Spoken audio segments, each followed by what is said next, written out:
Hey everybody, how you guys doing? Hope you guys doing okay. I'm starting to get a little bit hoarse because I've been doing a couple of these videos in a row, but I have a short video here we can do about Zeno, also known as Zeno of Elea, one of the Eleatics after Parmenides. Parmenides' major follower, and he is the other than Parmenides, who is the most famous of the Eleatics and the Eleatic school of Elea. In Plato's dialogue Parmenides, a major source of the life and thought of Parmenides and Zeno, Plato says Parmenides was 65 and Zeno 40 when the two visited Athens to spread their teachings, and Socrates is very young. Plato said Zeno was good-looking and loved by Parmenides, which many believe meant the two were somewhat close. But this doesn't seem to disturb Plato or Socrates in the slightest. Whether or not, again, as I mentioned with Sappho in an earlier video, this is homoerotic, or whether or not this was just familial, friendly love. Aristotle says Zeno invented dialectic, reasoning back and forth from both sides to find the truth and eliminate the false. Assuming the principle of non-contradiction, Aristotle endorses. If one side contains a contradiction, you can eliminate it. Also known in the Latin as reductio ad absurdum. Reduction to absurdity. You can eliminate a position. You start, suppose you're right and X is Y, and then if you prove it's not, you know that X is not Y if it leads to contradiction. However, Zeno may not be using dialectic this way, the way that Aristotle would, certainly, trying to find contradiction. Because Zeno, like Parmenides, as mentioned, please watch the Parmenides video before this one, that Zeno may very well be pointing out paradoxes of human reasoning that he thinks are unavoidable.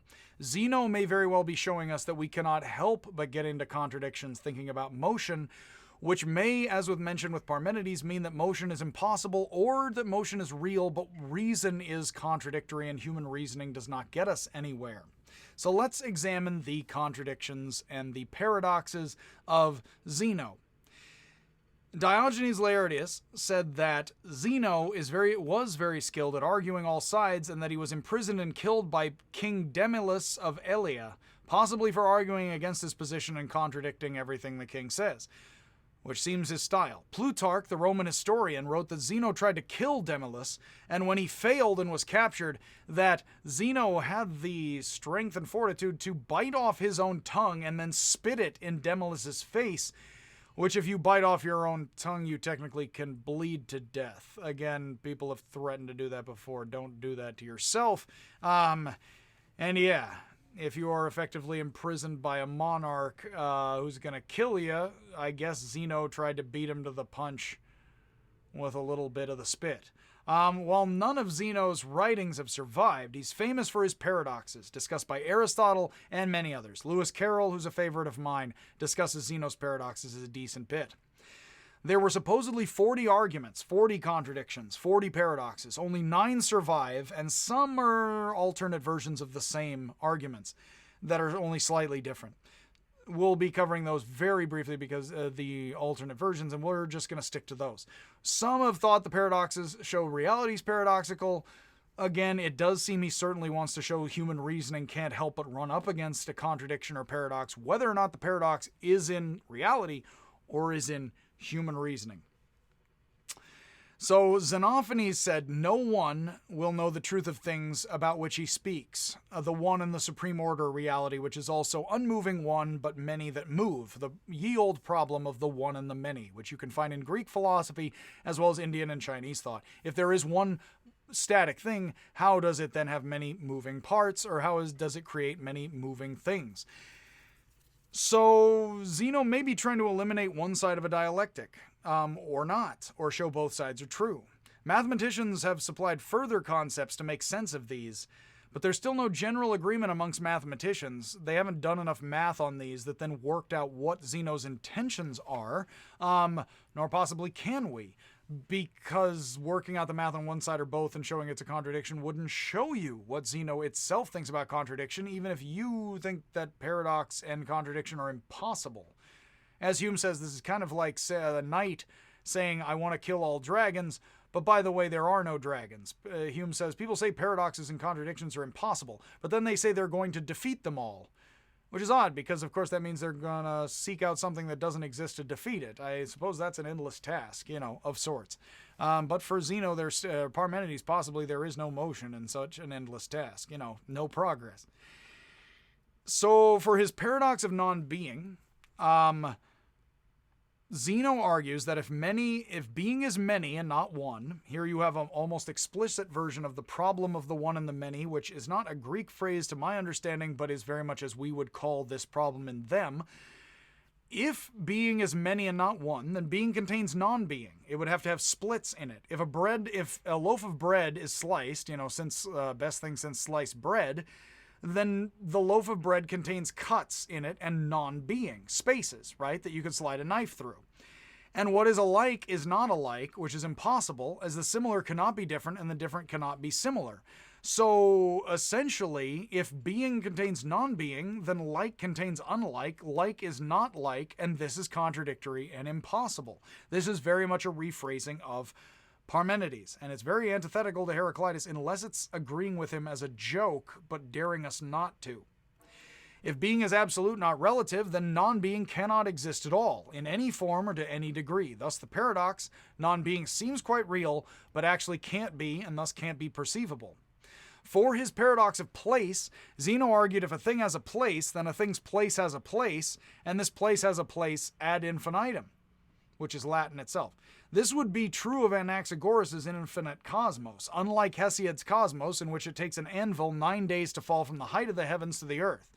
Because this results in an infinite regress, we have a paradox. Finite places are not infinite, but there can't be a finite place without an infinite regress. Zeno's most famous paradox is the paradox or impossibility of motion, which Aristotle attacks extensively in his Physics. There are 3 versions of the argument that are nearly identical. The tortoise and Achilles, the one that Carroll famously takes up himself after Alice, the dichotomy argument, and the arrow in flight. All of them are designed to show that motion cannot be because it results in contradictions, or that reasoning about motion is full of contradictions. In the tortoise and Achilles, the most famous, Zeno says the quickest runner cannot overtake the slowest, given a head start, as there's an infinite amount of points to cross, and this leads to an infinite regress. Famously, the version, if the tortoise gets a meter ahead, Achilles has to close half the distance, and then half is half, and half is half, and half is half. And it results what looks like an infinite regress, an asymptotic point that regresses beyond our comprehension. Of course, here many a mathematician would say this is an illusion, and many have, that it seems to drive our mind up the asymptote and towards a kind of impossible point, when in fact if we watch time happen, it just gets over the hump and keeps going. But we're setting up things to increasingly, infinitely get towards the hump, towards the apex here, and we're never going to get there because of the way we phrase the problem, which I do think is plenty true.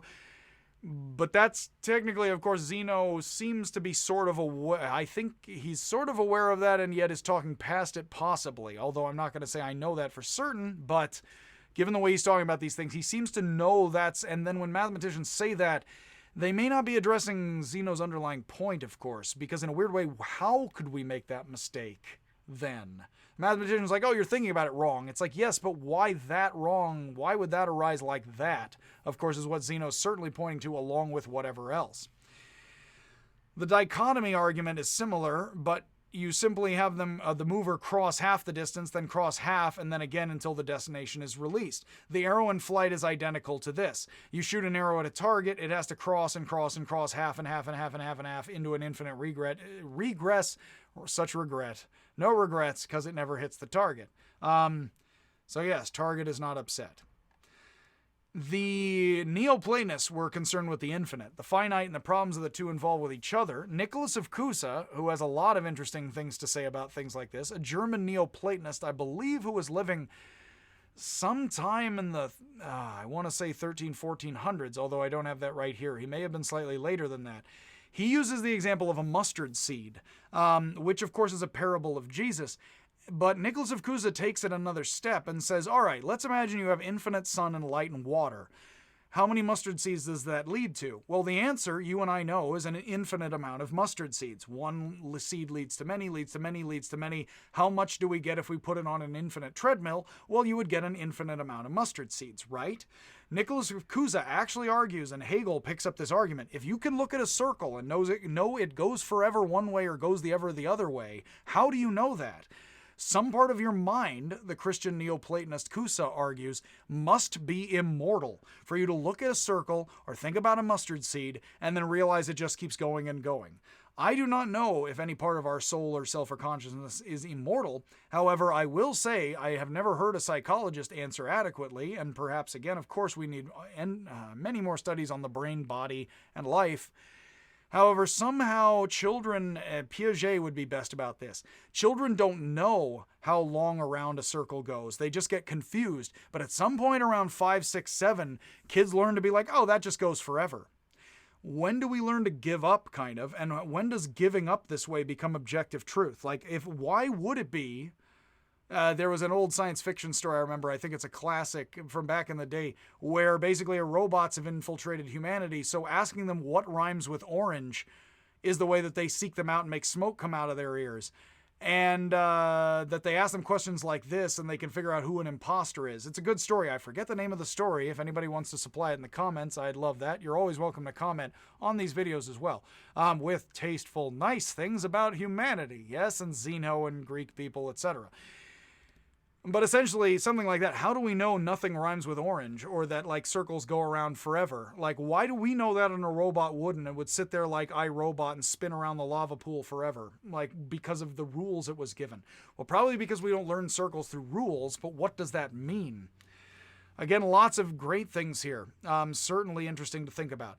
Cantor drove himself similarly crazy with this kind of thing. Cantor, actually, the mathematician, checked himself into an asylum after he discovered his famous Cantor set, which is one of the first examples of what Mandelbrot would call fractals and work on later. I suppose a Cantor set is I am not technical with my knowledge of these things. I think a Cantor set counts as a basic fractal, I believe, if I'm not mistaken. Or fractals are more advanced Cantor sets, depending on how we're going to cut the word fractal here. Again, I'm welcome to hear more about that from people who actually know. But essentially what Cantor proved, which makes some sense, I like to put it with treadmills. Cantor did not know what a treadmill was. He knew what an insane asylum was, though. And again, as Groucho Marx says, who wants to live in an institution? But if you're on a treadmill, if you start two treadmills going, one speed 1 and the other speed 2, twice the speed of the first, and if you let them go forever, Cantor reasoned, well, technically, the second treadmill goes twice the distance of the first, even though both have gone an infinite distance. And so he began playing with things like that, and eventually he's like, I'm going nuts, I'm off my rocker, and he checked himself in somewhere. But technically, again, he is decently correct, and nobody really understands all that very well to my knowledge, but it is not my field, thankfully, nor have I gotten a fields medal out of all this. That essentially, there is something about our minds contradictory-wise. Wittgenstein says you can see a red rose in the dark as totally dark or as red in pitch black, both. It's a similar kind of thing here. How can something in motion not be in motion? Or be static but also be in motion in its molecules or something? Or how do we picture that? Well, we picture something like two treadmills, one going twice the distance as the other, and yet both have gone infinite distance. We talk and picture that out, and that contradicts itself. This is a good place, of course. I am not somebody who believes contradictions are impossible. What does any of this mean about contradictions? I'm working through all of that myself as best I can, and I simply report all of this, of course, to you. So if our reality is infinite, not having a beginning or an end, then that means everything is infinite. Everything has gone an infinite amount of distance, and everything simply appears to be going twice the speed as another thing. This would make Parmenides make great sense. If everything is in motion, then nothing is in motion, and it is only an illusion that one thing is moving or one thing is moving twice as fast on the surface of the earth. Because if all things are in motion, technically, in a certain sense, everything has gone full speed the entire time and is an infinite distance already. But yeah, try to say that 5 times fast. So yes, to cross a distance would be to cross an infinite. Can one cross an infinite here, either mentally or physically? Aristotle argued that as the space between the tortoise and Achilles, between the arrow and its target, gets smaller and smaller, the time it takes gets smaller and smaller. Yes, we all know that. In fact, technically, Zeno knows that too. And is Aristotle actually offering us the way out, or just a way out where we don't care anymore and we are remaining in the same contradiction? Diogenes, who we're going to study, had his own refutation, very Zen-like. After hearing this, he stood up and walked away. It's kind of like Berkeley kicking the rock. It is also the Budai Hotei, the fat laughing Buddha in a Zen koan, supposedly is asked, what is the meaning of Zen? And he drops his bag of treats for children. And then it says, and how do we practice it then? And he picks up the bag and walks off, which itself is very much a contradiction of dropping the bag and then picking it up. Can't both be done together. So again, lots of contradictions within contradictions. Quantum theorists have said that Zeno's paradox of motion, and have talked about this with wave-particle paradox. Notice the wave-particle one is one many, moving, not moving kind of paradox here as well.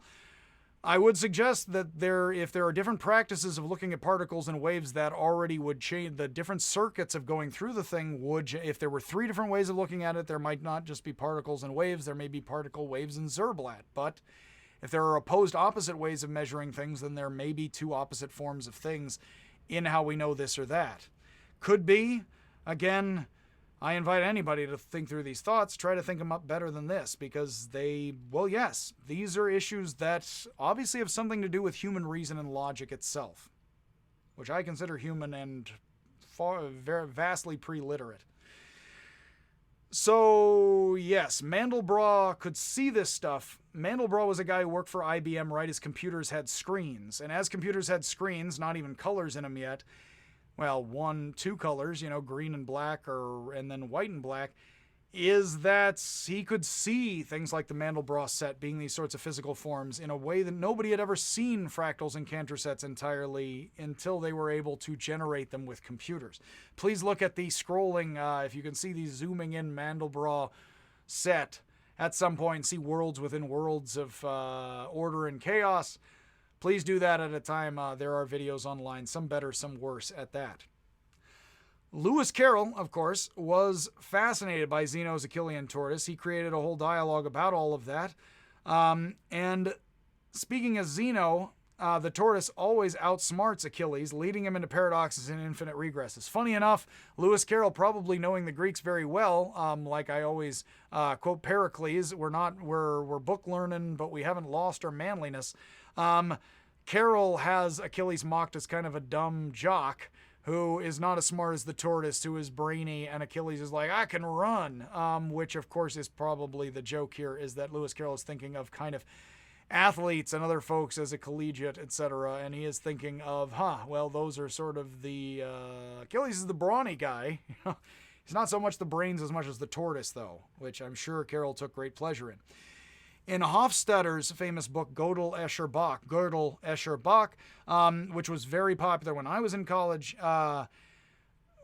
Hofstadter works through Zeno's paradoxes and recreates Lewis Carroll's dialogue, knows that he is doing Parmenides, Zeno, Carroll, and then himself. Borges, the Argentinian writer, famous for his ficciones. If you have not read any of the ficciones, they are incredible, 2 or 3 pages. His short works of surreal fiction. He was fascinated by Zeno. He uses the infinite regress a lot. And in his story, The Library, there's an unending library with every possible book and every possible misprint of every possible book and every possible alternate printing and every possible imaginary book and any book that could ever be written by anybody. And the library goes on and on and on and on with infinite variation forever, ordered yet chaos. And the people who live in the library who can't get out debate about whether or not the library was created, uncreated, whether or not the books go on forever, whether the library hits a ridge, hits an end and a wall at some point. This is clearly Borges, the Argentinian, wrestling with Greek philosophy and Zeno once again. All right. Well, that's good about Zeno. Have a wonderful day, guys. And yes, much happiness. I'm going to skip over Melissus. Please read about him in my notes if you would like, and we are going to keep on going to other Greek philosophers, and soon we will be getting to Socrates and the many dialogues of Plato, in which we will have time to talk about all of that. But first, I believe Anaxagoras, and nothing being split apart with an axe. So yes, which is a bit Parmenidean and Zeno. Much happiness, guys. I will see you when I see you, unless you see me first.